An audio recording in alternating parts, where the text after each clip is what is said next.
안녕하세요. 세상의 모든 정보를 알려드리는 세모정입니다. 살면서 우리가 반드시 지출해야 하는 비용이 있습니다. 바로 병원비인데요. 항상 아프지 않고 건강하면 너무 좋겠지만 예방을 위해서라도 우리는 병원을 다녀야 합니다. 그럴 때는 진료를 보고 검사를 하면 그에 대한 치료비를 지불해야 하고, 이때 우리는 모든 비용을 지불하지 않아도 의료 서비스를 이용할 수도 있습니다. 그 이유는 우리나라에 살고 있는 사람이라면 거의 대부분 건강보험에 가입되어 있어서 필요할 때 저렴한 비용으로 의료 서비스를 이용할 수 있는데요. 하지만 올해부터 이 병원비가 비싸진다고 합니다. 그리고 무료로 받을 수 있던 의료 서비스도 추가로 비용을 지불해야 할 수 있다고 합니다. 그래서 병원에 가기 전 확인해야 하는 것들이 있는데요. 오늘은 이 병원비가 어떻게 바뀌는지 소개해드리겠습니다. 시청하시기 전에 구독, 좋아요 한번 눌러주세요. 오늘 소개해드릴 내용은 병원비와 관련된 5가지 내용입니다. 먼저 대부분의 국민들이 가입하고 있는 건강보험료가 이렇게 바뀝니다. 건강보험은 여러분들이 진료를 받을 때나 검진을 받을 때 정말 도움이 되는 복지제도인데요. 앞으로는 본인 부담금이 확 늘어납니다.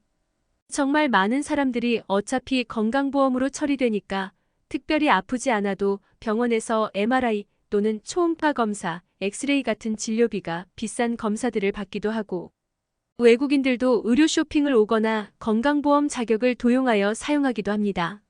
이렇게 되다 보니 건강보험 재정에 과도한 지출이 되고 있어서 정부에서 제도적으로 재정 관리를 하기로 했습니다. 그래서 앞으로는 기존의 건강보험이 적용되던 항목들이 일부 제외됩니다. 건강보험의 재정 부족 문제를 해결하기 위해 지원 항목이 변경됩니다. 대표적으로 두통이나 어지럼증이 있을 때 MRI 촬영을 할 수 있는데요. 기존에는 MRI 검사 시 건강보험이 적용되었습니다.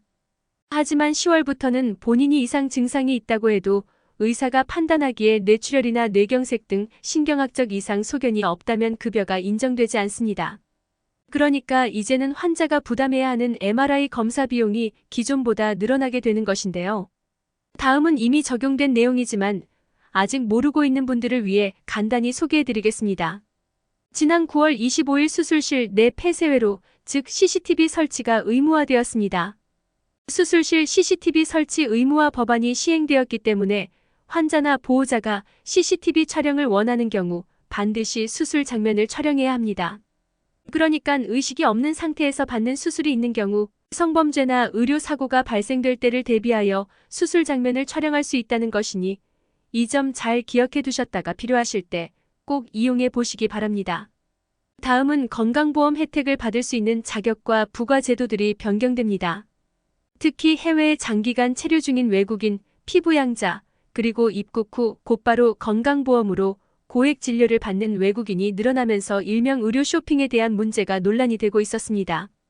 이러한 건강보험 무임승차 논란을 잠재우기 위해 건강보험 혜택을 받기 위해서는 국내에 6개월 이상 체류해야 한다는 항목이 추가되었습니다.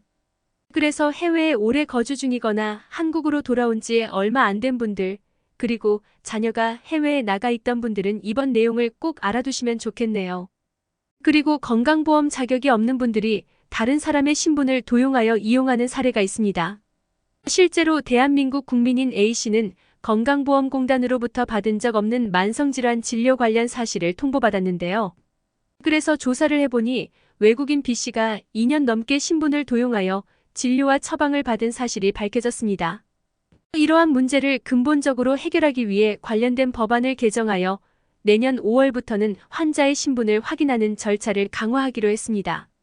특히 자신의 진료 내용을 쉽게 확인할 수 있도록 진료 내역 확인 서비스가 적용되는데요. 이 서비스를 이용하면 문자나 SNS로 진료 내역을 확인할 수 있게 됩니다.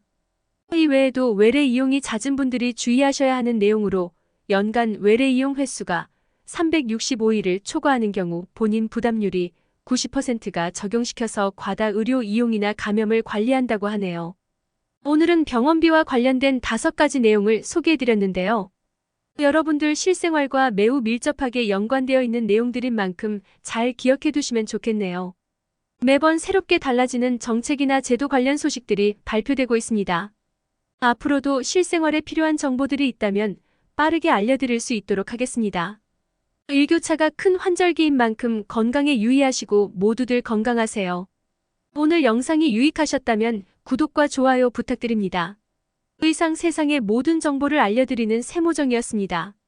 끝까지 시청해주셔서 감사합니다. 구독과 좋아요 알림 설정은 사랑입니다. 해회